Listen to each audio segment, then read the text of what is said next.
హరశంకర్, మిమ్మల్ని చూసినందుకు చాలా సంతోషంగా ఉంది. మీరు త్వరగా రావాలని ఆ దేవుడిని వేడుకున్నాను.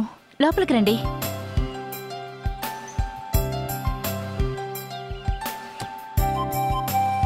ఎప్పుడు తిరిగొచ్చారు?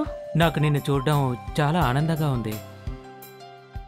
నేను గంట క్రితమే వచ్చాను. నా లగేజ్ అక్కడ పడేసి వెంటనే ఇక్కడికొచ్చాను. అర్చన, ఏం జరుగుతుంది ఇక్కడ? ఈ గదింత ఖాళీగా ఉందేంటి? ఆంటీ ఎక్కడా?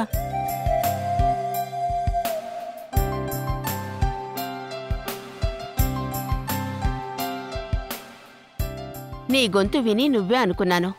నువ్వు తిరిగి రావడం చాలా సంతోషంగా ఉంది. ఇక్కడ మా పరిస్థితి ఏం బాగాలేదు. ఆంటీ, మిమ్మల్ని అర్చన్ని చూస్తుంటే నాకు చాలా షాకింగ్గా ఉంది. ఎందుకిలా ఉన్నారు? అసలు ఏం జరుగుతోంది? అంతా వివరంగా చెప్తాను. ముందు కూర్చోనాయనా. నీ ట్రైనింగ్ అంతా బాగా జరిగిందా? అది చాలా ఇంట్రెస్టింగ్గా ఉందాంటీ. 4 నెలలు 4 నిమిషాలుగా గడిచిపోయాయి. యుఎస్లో అనేక చోట్లకి మమ్మల్ని టూర్గా తీసుకువెళ్లారు. అక్కడ వాళ్ళ బిజినెస్ సిస్టమ్ ఎలా ఉంటుందో మాకు తెలియజేశారు. దాని సంగతికేం గాని అసలు ఇక్కడ ఏం జరుగుతోంది? నువ్వు వెళ్ళిన 1 వారం తర్వాత ఇదంతా జరిగింది. ఒకరోజు తన ప్రమోషన్ గురించి తెలుస్తుందంటూ ఆయన ఆఫీస్కి వెళ్లారు. ఆయన ఆ విషయంలో ఎంత కుతూహలంగా ఉన్నారో నీకు తెలుసు కదా. కృష్ణకాంత్ గారు, ఓసారి లోపలికి రండి. May come in sir? రండి సార్, కూర్చోండి. Good morning sir. Good morning. దయచేసి కూర్చోండి. Thank you sir. ఈ విషయం మీకు ఎలా చెప్పాలో నాకు అసలేం అర్థం కావట్లేదు. మీరు చాలా నీతిగా, నిజాయితీగా, క్రమశిక్షణతో వ్యవహరిస్తారు. మీరు రాత్రింబవళ్ళు ఎంతో కష్టపడి తర్వాతి ప్రమోషన్ కోసం ఎదురు చూశారు. ఈ విషయంలో మీరు నన్ను క్షమించాలి. ఆ పోస్టుకి వేరొకరిని నియమించాం. నాకేం అర్థం కావట్లేదు సార్. నా పనితనం మీకు బాగా నచ్చింది అనుకుంటున్నాను సార్. అవును, అది నిజమే. కానీ ఈ సంస్థలో ఉన్న మరికొంతమంది పెద్దలు నీ గురించి ఇంకో విధంగా అనుకుంటున్నారు. కొన్ని విషయాల్లో నువ్వు చాలా పట్టుదలగా ఉంటావని వాళ్ళు అంటున్నారు. మీరు చేసిన కొన్ని పనులు కంపెనీకి ఎంతమాత్రం ప్రయోజనంగా లేవని వాళ్ళు అంటున్నారు. అంటే మీ ఉద్దేశం నా సిద్ధాంతాన్ని నేను వదులుకోవడానికి సిద్ధంగా లేననా? పై వాళ్ళు చేసే అవినీతికి నేను వంతపాడడం లేదనా? చూడండి, నేను మాత్రం ఆ విధంగా అనుకోవడం లేదు. కానీ ఒక విషయంలో ఏకీభావంతో ఉన్నాం. నీకు ఇంక్రిమెంట్ ఇవ్వాలని నిర్ణయించుకున్నాం, కానీ ప్రమోషన్ మాత్రం ఖచ్చితంగా ఇవ్వలేదు. బాగా ఆలోచించుకుని మీ నిర్ణయం చెప్పండి.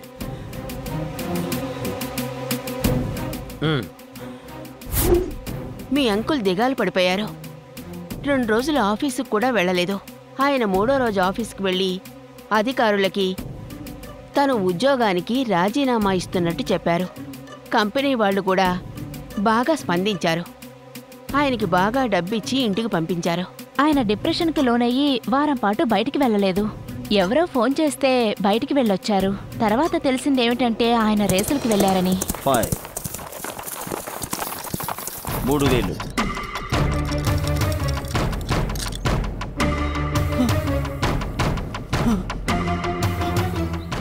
అక్కడ ఆయన ధనిరామ్ అనే అతన్నే కలిశారు. ఆయన తనకు తానే ఒక మంచి బుక్ మేకర్ అంటారు. ముందు గెలిచారు, ఆ తర్వాత విపరీతంగా పోగొట్టుకున్నారు. ఆయన అన్ని రకాల జూదాలకి అలవాటు పడ్డారు. పోగొట్టుకున్న కొద్దీ జూదం ఎక్కువ ఆడారు. ఆయన దానికి బానిసయ్యారు.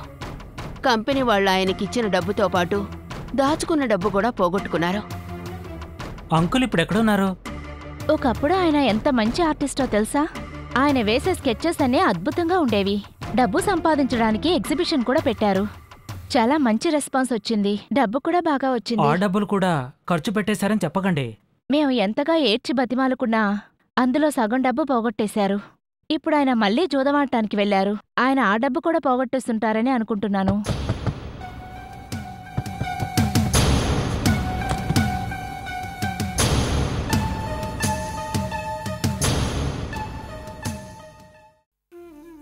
చల్లగా ఉండు బాబు. ఇక్కడ జరిగిన విషయాలన్నీ నీకు తెలిసే ఉంటాయి. నీ నుంచి దాచడానికి ఏమీ లేదు. మిగిలిన డబ్బు కూడా నేను పోగొట్టుకున్నాను.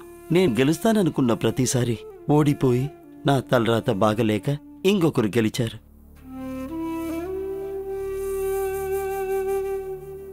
అంకుల్, అదంతా సెటప్. వాళ్ళంతా ప్రొఫెషనల్గా కార్డ్స్ ఆడేవాళ్ళు. వాళ్ళ దగ్గర మీకసలు ఛాన్సే లేదు. కానీ ధనీరామ్ చాలా మంచివాడు. నన్నెప్పుడూ మోసం చేయలేదు. అంకుల్, ధనీరామ్ ఎవరైనా గాని ఆఖరికి మీకు జరిగిందేంటి? నయా పైసా లేకుండా దివాళా తీశారు. జీవితంలో ఇదే మీరు కోరుకున్నారా? నా తప్పుల్ని నేను తెలుసుకోవడం మొదలుపెట్టాను. కానీ నేను కోరుకున్నదల్లా ఒకే ఒక గెలుపు. అంకుల్, ఈ విషయం మీరు ధనీరామ్కు చెప్పారా? చెప్పాను. అందువల్ల తప్పేంటి? అంకుల్, మీరసలు గెలవకూడదని అతను నిర్ణయించుకున్నాడు. జలగల పీల్చేయాలనుకున్నాడు.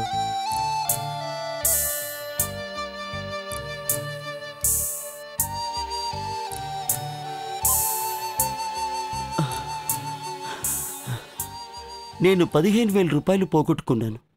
అంత పెద్ద మొత్తం నా దగ్గర లేకపోయింది. అందుకు నేను ఐఓయూ ఇచ్చాను. రేపు పొద్దున బ్యాంక్ తెరవగానే నేను క్యాష్ డ్రా చేసుకుని ధనీరామ్కి ఇవ్వాలి. నువ్వు నాతో పాటు రేపు పొద్దున బ్యాంక్ రాగలవా? తప్పకుండా అంకుల్. 9:30 కల్లా ఇక్కడికి వచ్చేస్తాను. నన్ను మీరు నమ్మండి. నువ్వు చాలా మంచివాడివి. నీకు మా అమ్మాయి అర్చనానిచ్చి గ్రాండ్గా పెళ్లి చెయ్యాలనుకున్నాను. కానీ నాకు ఇప్పుడు ఉన్నది ఈ ఇల్లు ఒకటి. రేపేం జరగబోతుందో నాకేం తెలీదు. తారాశంకర్ ఇక్కడికి రావడం మంచి శకునమే. మన అదృష్టం ఇక మీదటైనా మారుతుందేమో చూద్దామండి. అంతా సవ్యంగా జరుగుతుంది. Good night uncle and aunty and Archana. వస్తాను.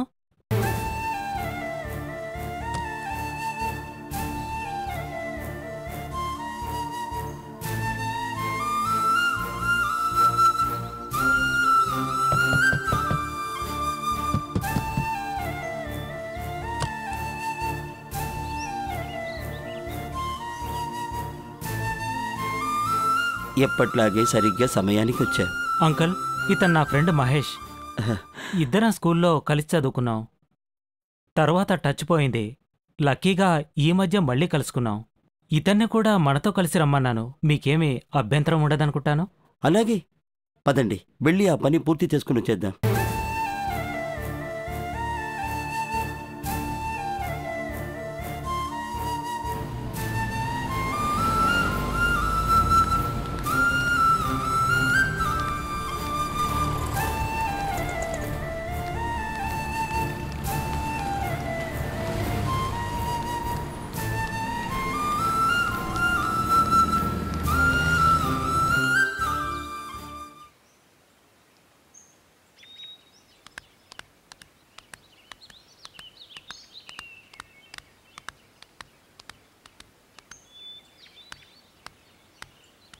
ఓ, మా అయ్యగారు మీకోసమే తోటలో ఎదురు చూస్తున్నారు. నాతో రండి, తీసుకెళ్తాను.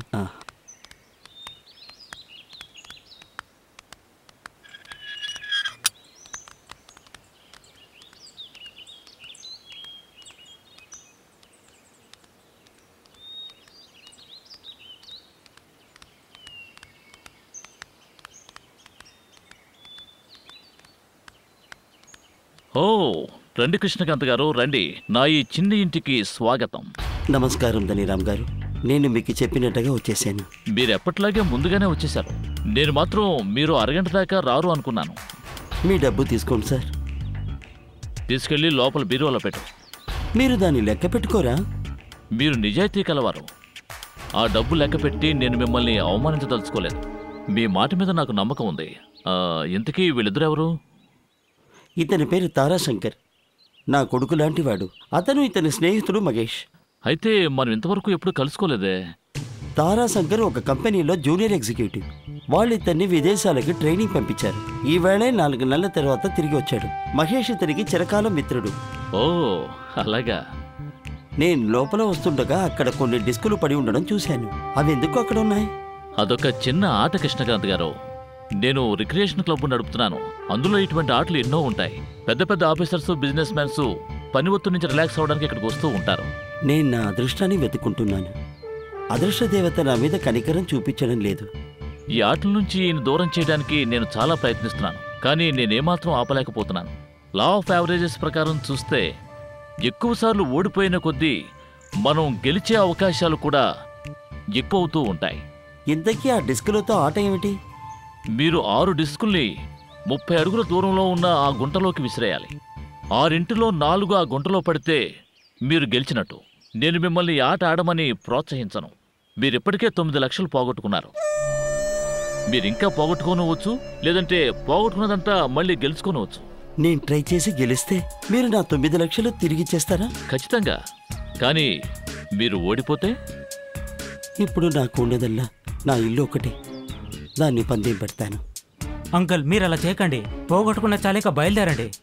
ఇప్పుడు మీ దగ్గర నయా పైసా లేదు, రేపు ఇల్లు కూడా ఉండదు. తారాశంకర్ కరెక్ట్గా చెప్పాడు. అతని సలహాని పాటించండి. మీ ఆఖరి అవకాశాన్ని చేజార్చుకునైనా సరే. లేదు, నేను ఇంకోసారి ట్రై చేస్తాను. చెప్పండి ఎలా ఆడాలో. రండి చూపిస్తాను. మళ్ళీ చెప్తున్నాను, ఓడిపోతే గనక మీరు నన్ను తప్పు పట్టకూడదు. పదండి.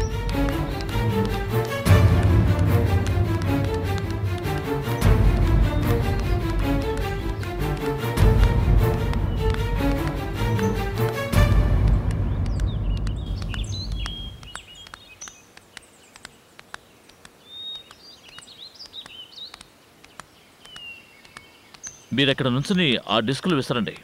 ఒకసారి ట్రయల్ చూస్తారా? ఒక ట్రయల్ చూస్తాను.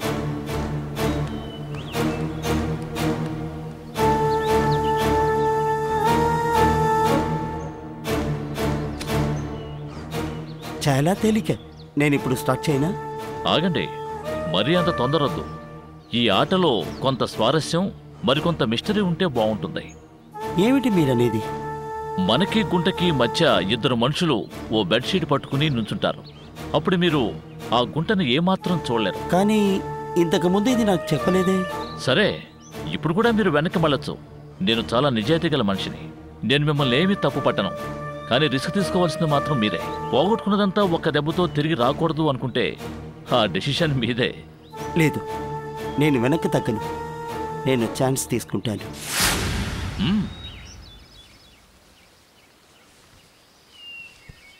ఇందాక అన్నట్టుగా నేను చాలా నిజాయితీ గలవాణ్ణి. మీరు డిస్క్ విసరడానికి 2 అవకాశాలు ఇస్తాను. 2 సార్లు విసిరాక దుప్పటి తీసేస్తాను.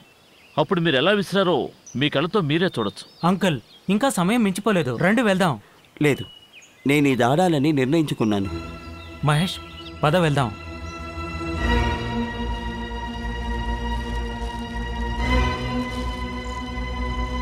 ఇక విసరండి.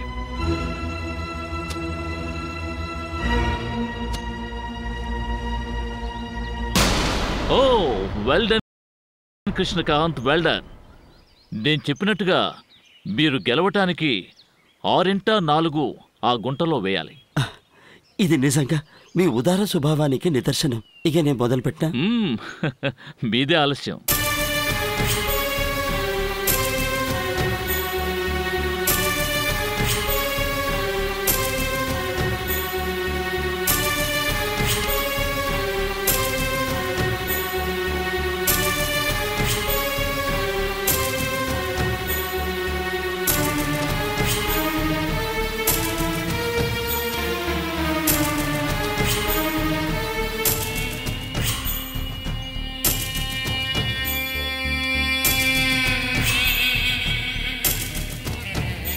మీరెలా విసిరారో ఇప్పుడు చూద్దాం.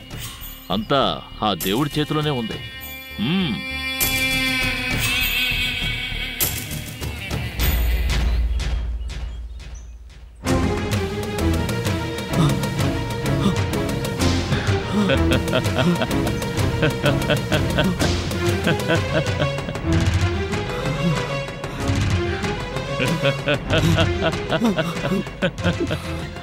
నాకేం అర్థం కావట్లేదు. నాకు తెలిసి డెఫినెట్గా 4 అయినా అందులో పడేశాను. మీరు చూస్తూనే ఉన్నారుగా, మేమంతా మీ పక్కనే ఉన్నాం కదండి.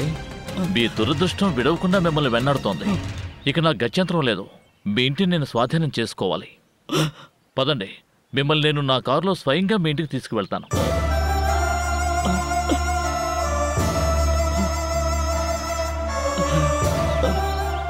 పదండి.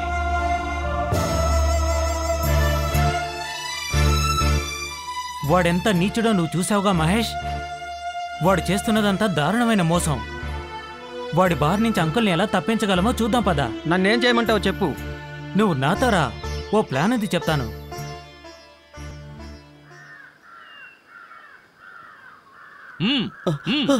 ఏమిటి మీరు చేస్తున్న పని ధనరామ్జీ?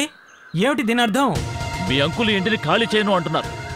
ఈయన్ని బయటికి లాగి పడేయడం తప్ప నాకు మరో దారి లేదు. ఆయన స్థానాన్ని నేను తీసుకుంటే మీకేమైనా అభ్యంతరమా? ఎందుకో? అంకుల్కి వయసు అయిపోయింది, మీరు ఆయన్ని లాగేయచ్చు. కానీ నేను ఛాలెంజ్ చేస్తున్నాను, నన్ను ఇక్కడి నుంచి ఒక్క అడుగు కూడా కదల్చలేరు. ఏమిటా వాగుడు? నిన్ను నా ఎడం చేత్తో లాగి విసిరిపారేయగలను. నీ అవతారం ఓసారి చూసుకో. మీలాగే నేను కూడా చాలా మంచివాణ్ణి. నన్ను ఇక్కడి నుండి బయటికి లాగేసేందుకు నేను మీకు 6గురిని ఉపయోగించుకునేందుకు అవకాశం ఇస్తాను.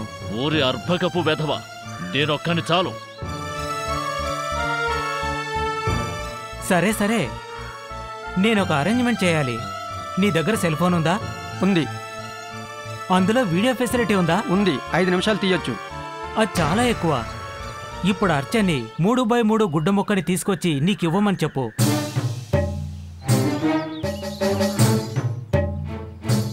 ఆరుగురు బలాన్ని తట్టుకుని నువ్వెలా నిలబడగలవో చెప్పరా పిచ్చోడా.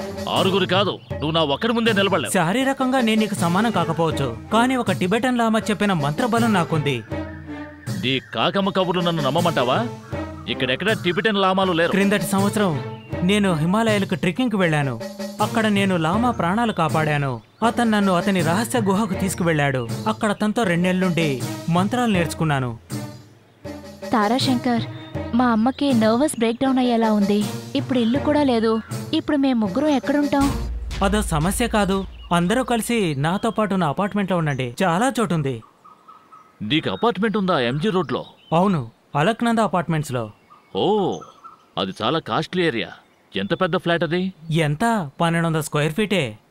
Very good, very good. నువ్వు చెప్పేది నిజమని నేను ఎలా నమ్మాలి? అయ్యగారు, అతను చెప్పేదంతా నిజమే. మా చిన్నానికి ఒక ఫ్లాట్ ఉంది అక్కడ.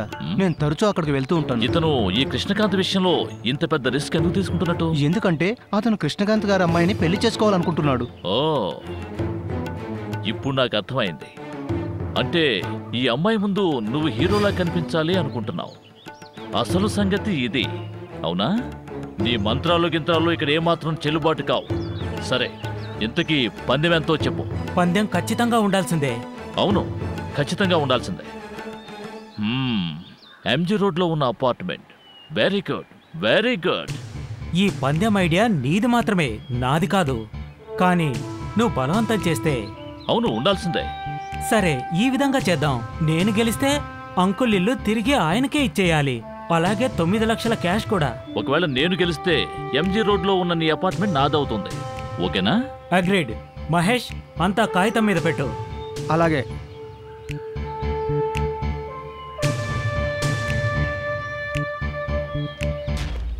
తారాశంకర్, ఆ పని చేయకు. నేను దీనికి ఒప్పుకోను. వద్దు వద్దు తారాశంకర్, నువ్వు ఈ పని చేయడానికి నేను ఒప్పుకోను. దిగులు పడకండి అంకుల్, దేవుడు మన పక్కున్నాడు. నమ్మకం ఉంచండి.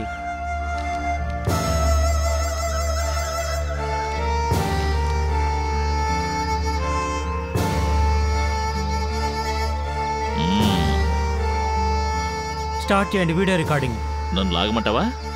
ఆగాగు. పొద్దున నువ్వు అంకుల్తో చెప్పినట్టు ఇది ఇంకా ఇంట్రెస్టింగ్ గాను మిస్టరీగాను చేద్దాం. ఆ గుడ్డను తీసుకొచ్చి నా చేతులకు 6 అంగుళాల పైన ఉంచు. 4గురిని 4 చివర్లు పట్టుకోమని చెప్పు.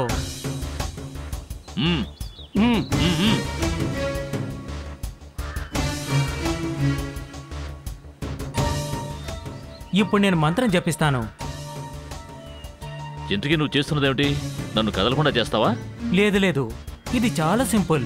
నేను మంత్రం జపించినప్పుడు ఈ తాడు ఈ గుడ్డ ముక్కలో నుంచి కదిలి నాకు బలాన్నిస్తుంది. నువ్వు ఒక్కడివే నన్ను లాగేయగలవని నీకు నమ్మకముందా? నీకెవరి సహాయమో అక్కర్లేదుగా. నన్ను రెచ్చగొట్టాలని చూడొద్దు. నువ్వు కానివ్వు. ఆ బోడి మంత్రం ఏదో చెప్పు. పని త్వరగా పూర్తి చేయాలి. ఈ రోజు రాత్రికి నా డిన్నర్ మీ అపార్ట్మెంట్లోనే. భగవంతుడా, మా అంకుల్కి న్యాయం జరగాలి. ధనిరామ్, ఇప్పుడు లాగు. ముందా గుడ్డ తీయండి. చూసావా ధనిరామ్, నేను గెలిచాను. మీ వాళ్ళని ముడి విప్పమని చెప్పు.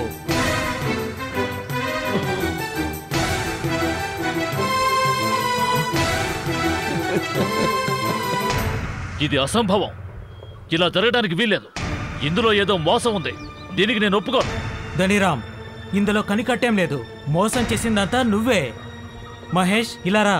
గుర్తుందా? పందెం కాయాలనేది నువ్వే. ధనిరామ్, ఇప్పుడు చూడు. అంకుల్ డిస్క్ విసిరినప్పుడు వెనకాల ఏం జరిగిందో చూడు.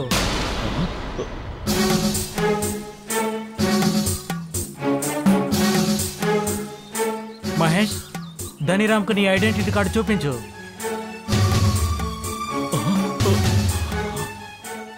చెవిటి మీరు పోలీస్ డిపార్ట్మెంటా? అవును, ఫ్రమ్ ది లీగల్ బ్రాంచ్. నేను ఒక పోలీస్ ప్రాసిక్యూటర్ని. నువ్వు డబ్బులు ఇవ్వకపోతే నిన్ను చీటింగ్ కేసులో, బ్రీచ్ ఆఫ్ ప్రామిస్ కేసులో పట్టి అరెస్ట్ చేయిస్తాను. నీ రిక్రియేషన్ కార్యకలాపాలన్నీ 1 గంటలో మూయించేస్తాను. ఒక్క నిమిషం, నన్ను కొంచెం ఆలోచించుకునేవ్వండి. నీకు ఇంకా ఆలోచించుకునే అవకాశం లేదు. నిన్ను చారో రోజులుగా మేము గమనిస్తూనే ఉన్నాం. నీ మీద ఎవరో కంప్లైంట్ మాకు ఇవ్వనందున ఇంతవరకు నీ జోలికి రాలేకపోయాం. నువ్వు గనక డబ్బులు ఇవ్వకపోతే ఇంతవరకు మేము ఎదురు చూస్తున్న అవకాశం నువ్వు మాకు ఇచ్చినట్టే. ఓకే ఓకే, నేను డబ్బు ఇచ్చేస్తాను. డబ్బు రేపు మధ్యాహ్నం ఇచ్చేస్తాను. నో ధనిరామ్, నేను నీకు 2 గంటలే టైం ఇస్తాను. ఏమిటి 2 గంటల? 2 గంటల్లో అంత పెద్ద మొత్తం నేను ఎలా ఏర్పాటు చేయగలను? ధనిరామ్, మమ్మల్ని మూర్ఖులు అనుకోకు. మా దగ్గర ఖచ్చితమైన సమాచారం ఉంది. నీ దగ్గర ఎప్పుడు 24 లక్షల క్యాష్ ఉంటుందని మాకు ముందే తెలుసు. మీకు తెలుసా? అవును, అందుకు ఆధారాలున్నాయి. ఇంకో విషయం తెలుసుకో, మీ ఇల్లు, నీ రిక్రియేషన్ సెంటర్ మా పోలీస్ నిఘాలో ఉన్నాయి. కనుక వెంటనే వెళ్ళు, అనవసరంగా ఆలస్యం చేయకు. తారాశంకర్, ధనిరామ్ డబ్బు తీసుకుని ఇక్కడికి రాగానే మనం తిన్నగా బ్యాంకుకు వెళ్దాం. ధనిరామ్ సమక్షంలోనే ఆ డబ్బుని లెక్క పెట్టిద్దాం. అది మంచి ఐడియా. సమయం కలిసి వస్తుంది. నేను బ్యాంక్ మేనేజర్కు ఫోన్ చేసి 2 గంటల్లో మేమంతా కలిసి అక్కడికి వస్తామని చెప్తాను. తారాశంకర్, నువ్వు మమ్మల్ని దారుణమైన పరిస్థితి నుంచి కాపాడావు. నీ రుణం ఎలా తీర్చుకుంటానో ఏమో తెలియట్లేదు. అంకుల్, మళ్ళీ మీరు జూదం వాడినని నాకు ప్రామిస్ చేస్తే నా రుణం తీర్చుకున్నట్టే. ఒక మనిషినది ఎలా నాశనం చేస్తుందో తెలుసుకున్నారుగా. మనందరికీ తెలిసిందే జూదం పాండవుల్ని ఎన్ని కష్టాల పాల్చేసి మహాభారత యుద్ధానికి దారితీసిందో. నిజంగా నువ్వు చేసింది అమోఘం. వాడు ఆ తాడు లాగినప్పుడు నా గుండె గొంతులోకొచ్చేసింది. నువ్వు అసలు అది ఎలా చేశావు? ఆ మంత్రమేమిటి? ఆ రహస్యాన్ని రహస్యంగానే ఉండని, దాన్ని నేను బయటికి చెప్పలేను. అలా అని మా గురువుగారికి నేను మాటిచ్చాను. బయటికెళ్ళి లంచ్ చేసొద్దాం రండి. ధనిరామ్ ఇంతవరకు రాలేదు. వాడు పారిపోడని నేను అనుకుంటున్నాను. వాడు అంత పని చేస్తాడని నేను అనుకోవటం లేదు.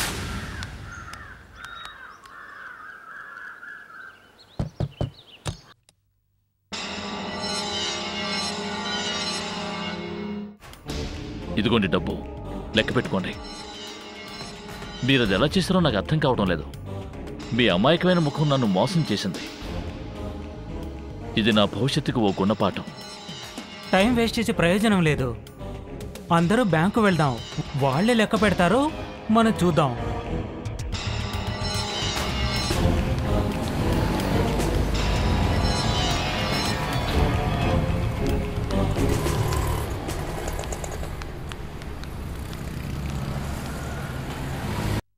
ఇక్కడ లెక్క పెట్టించి మనం మంచి పని చేశాం. మెకానికల్ కౌంటింగ్తో మొత్తం అంతా 15 నిమిషాల్లో అయిపోయింది. గుడ్ బై ధనిరామ్, ఇంకెప్పుడు ఇలాంటి పని చేయకు.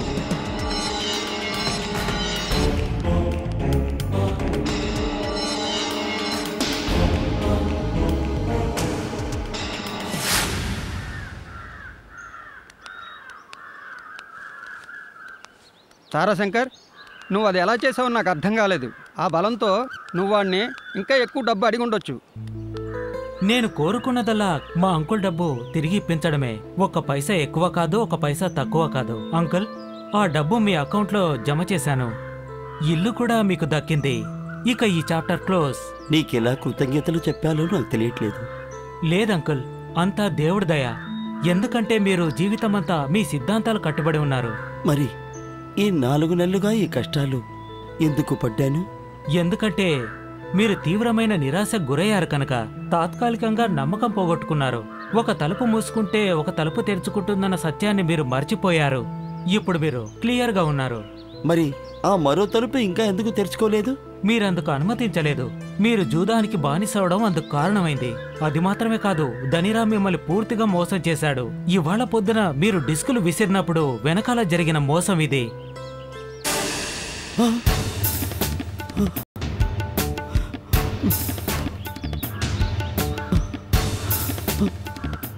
అయ్యో భగవంతుడా, ఇందుకే అన్నిసార్లు నేను ఓడిపోయాను.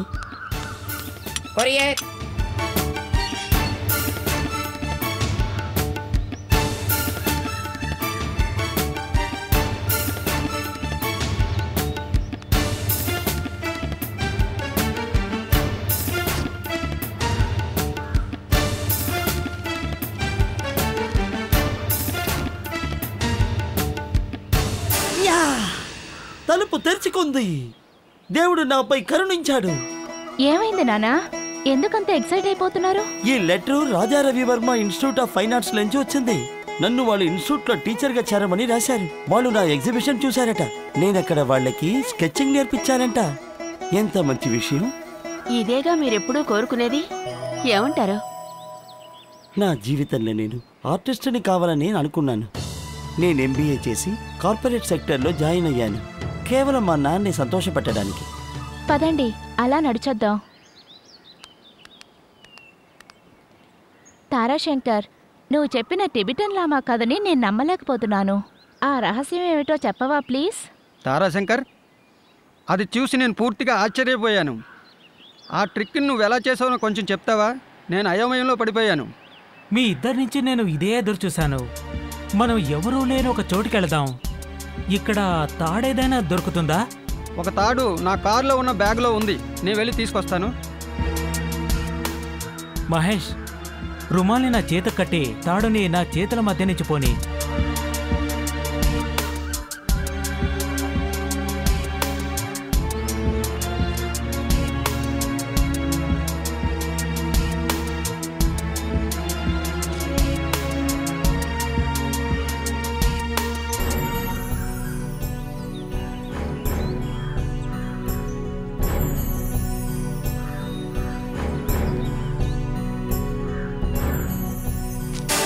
ఫ్యాంటాస్టిక్. ఇంత సింపుల్గా ఉంటుందని నేను ఊహించలేకపోయాను. నా కళ్ళని నేను నమ్మలేకపోతున్నాను. నువ్వు ఇది ఎక్కడ నేర్చుకున్నావు? అసలు ఈ ఆలోచన ఎలా వచ్చింది? ఈ విషయం నువ్వు ఎవరితోనూ చెప్పకూడదు. దీన్ని ఎలా నేర్చుకున్నానో నేను నీకు చెప్తాను. ట్రైనింగ్ పీరియడ్లో ఒక అమేచ్యూర్ మెజిషియన్తో నాకు స్నేహం ఏర్పడింది. అతని దగ్గరే ఇది నేను నేర్చుకున్నాను. మరి ప్లాను? ఇది లాటరల్ థింకింగ్కి ఒక ఉదాహరణ. ఇది ట్రైనింగ్లో మాకు నేర్పించారు.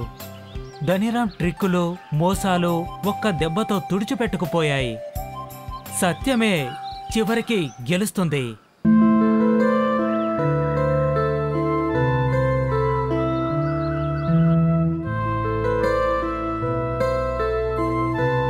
సాయిరాం పిల్లలు. కూర్చోండి, కూర్చోండి. ఈ కథని మీరు అర్థం చేసుకోవడానికి కొంచెం ఇబ్బంది పడి ఉండొచ్చు. మీకు అర్థం కానిదేదైనా ఉండుంటే సంకోచించకుండా అడగండి. కృష్ణకాంత్ మంచివాడైనా జూదానికి ఎందుకు బానిసయ్యాడు? నిరాశలెదురవడం జీవితంలో ఒక భాగమే. అందుకే వాటిని ఎదుర్కోవడం అందరూ నేర్చుకోవాలి. కృష్ణకాంత్ తన నిరాశని దూరం చేసుకోవడానికి జూదాన్ని ఆశ్రయించాడు. తనకు రావలసిన ప్రమోషన్కి తను అర్హుణ్ణని పూర్తిగా నమ్మాడు. పోగొట్టుకున్న డబ్బు సంపాదించడం కోసం అతను ఇటువంటి మార్గాలని ఎన్నుకున్నాడా? నో, డబ్బు సంపాదించుకోవడం కోసం కాదు. సమర్థత, నీతి, నిజాయితీ ఇవన్నీ ఉన్న వ్యక్తికి ప్రమోషన్ రాకపోవడం తీవ్ర నిరాశను కలిగించొచ్చు. అప్పుడు ఆ బలహీనమైన క్షణంలో అతను మానసిక స్థైర్యాన్ని కోల్పోవచ్చు. సరిగ్గా ఇక్కడ అదే జరిగింది. అతను డబ్బుల గురించి ఆశపడకపోతే జూదం ఆడకుండా ఉండొచ్చు కదా టీచర్. అతని వల్ల కాలేదు. కొంతమంది నిరాశని దూరం చేసుకోవడానికి తాగుడికి, జూదానికి అలవాటు పడతారు. కృష్ణకాంత్ జూదం వైపు మళ్ళాడు. అతను దానికి అలవాటు పడి దానికే బానిసైపోయాడు. అది మత్తు పదార్థాలు, త్రాగుడులాగే నాశనం చేస్తుంది. అదే ఈ కథ మనకు తెలియజేసింది. కృష్ణకాంత్కి ప్రమోషన్ ఎందుకివ్వలేదు? ఎందుకంటే అతను తన సిద్ధాంతాల్ని మార్చుకోలేకపోయాడు. అతన్ని కంపెనీ వాళ్లు చెయ్యమన్నట్టు అవినీతి పనులు అతను చేయలేకపోయాడు. ఆ బలహీనమైన క్షణంలో అతను ఆత్మవిశ్వాసాన్ని కోల్పోయాడు. బాగా గుర్తుంచుకోండి, ఎవరైనా సరే తమ ఆత్మవిశ్వాసాన్ని, నమ్మకాన్ని కోల్పోకూడదు. అయితే ఆయన ఏం చేస్తుండాలి? అతను మంచివాళ్ల సాహచర్యాన్ని వెతుక్కునుండాలి. అటువంటి వాళ్ళిచ్చిన సలహాల్ని అతను పాటించుండాలి. ఇతని విషయంలో అతని నిరాశే అతని పాలిట వరంగా మారడం జరిగింది. భగవంతుడు కరుణాసాగరుడు. ఆయనెప్పుడూ మన మంచే కోరుకుంటాడు. అది మనం ఎప్పుడూ గుర్తుంచుకుని సహనాన్ని పాటించాలి. మోసగాడైన ధనీరామ్కి తారాశంకర్ గుణపాఠం చెప్పిన విధం నాకు చాలా బాగా నచ్చింది. తారాశంకర్ చేసిన ఇటువంటి పని ప్లాటరల్ థింకింగ్కి ఇది ఒక మంచి ఉదాహరణని తెలుసుకోండి పిల్లలు. తార్కిక చింతన ఒక సమస్యను తీర్చడానికి సాధ్యం కానప్పుడు మీరు శాస్త్రీయ పద్ధతిలో కాకుండా అశాస్త్రీయ పద్ధతిలోనే ఆలోచించాలి. తారాశంకర్ చాలా మంచివాడు, నిజాయితీపరుడు, తెలివైనవాడు కూడా. అవును.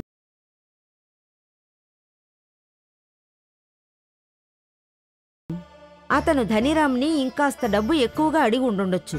కానీ అతను కృష్ణకాంత్ ధనిరామ్ దగ్గర పోగొట్టుకున్న డబ్బును మాత్రమే అడిగాడు.